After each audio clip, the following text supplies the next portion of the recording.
The National Nurse Act has been introduced into Congress by Congressman Peter King, the Republican from New York, and Congresswoman Eddie Bernice Johnson, Democrat from Texas, representing the 30th District of Texas. She is the first registered nurse ever to be elected to Congress. And I have to say, Congresswoman Johnson, as the father of a nurse, I am so pleased to have you on our program, Congresswoman Eddie Bernice Johnson. Welcome to the program. Well, thank you very much, and I'm glad that you had a child. I guess is it a woman or a man? Yeah, it's our oldest daughter. Yeah, and she's in fact she's now a nurse practitioner. I think it's called. Well, I have great respect for nurses. As you know, they're the most important people in healthcare. I agree. So tell me about the National Nurse Act that you have introduced into Congress. Well, you know, as population has grown, and there is no one that gets born and leaves this world without having had to use a nurse or the healthcare system. And with the advent of the Affordable Care Act, more and more people are accessing healthcare. We're trying to get a recognition of the nurse within the Surgeon General's office by simply changing a title to have a chief nursing officer. Sort of like the office of the Surgeon General. As you know, the Surgeon General has always been the one who set the tone for healthcare and the education of health within the nation. Mm-hmm. Well, nurses carry all that out.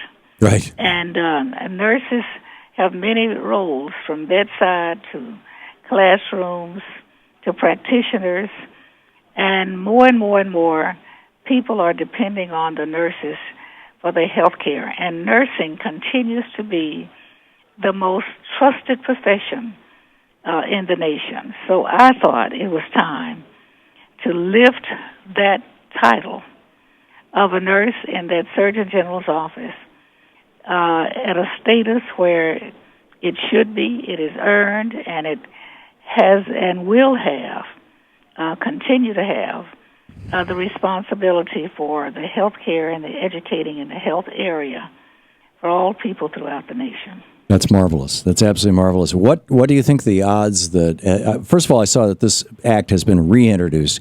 How often has this been introduced into Congress, and how has it been received in the past? Well, this is the second term, and what we had to, when you introduce anything, you've got to get all of the stakeholders all over the country to get the information, have their input.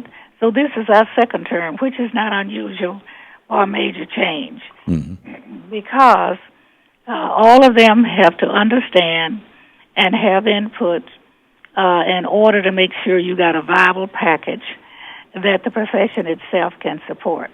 And I think we've done that. We spent the first term getting all the information out, listening to all of the stakeholders, and we have revamped the bill and introduced it for this term. We do now have some Senate sponsors, so I think that we are closer to getting something done than what we were the last term. That is great. Who would oppose this? Actually, there's very little opposition inside once we educate. The opposition you have to be concerned about with nurses themselves outside understanding the goals and what is intended. Mm-hmm. And I've always felt that every profession needs to understand and be a part of any legislation that affects them.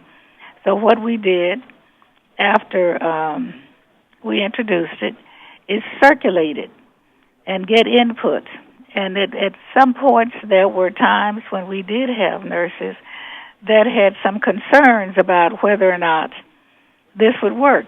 And most especially since we have nurses all through the government, including some within the Surgeon General's office, that were feeling a little threatened that their positions would be replaced. That is not the intent. The intent actually is to put the title of the person at a point where they can have the same profile nationally as the Surgeon General, because people can identify with the nurse long before they identify with the doctor.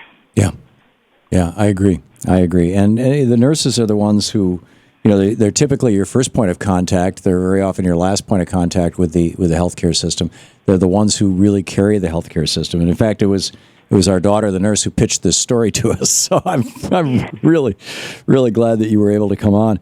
And I want to salute you, Congresswoman Johnson, for the great work that you're doing and for carrying this forward.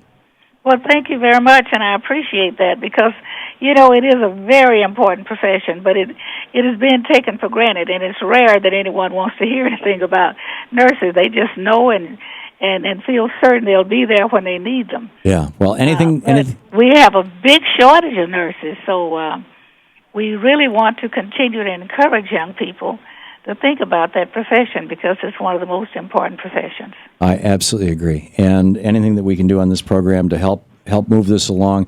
I'm assuming that the call for action right now would be for people to call their member of the House of Representatives.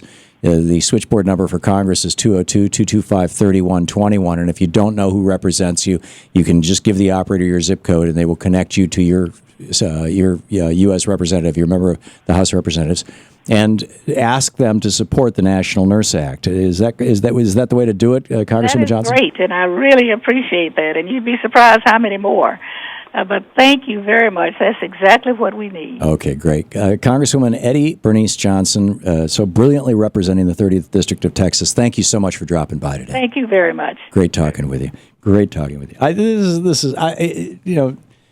This is like, it's like talking about working people. The nurses are where the rubber hits the road, as it were.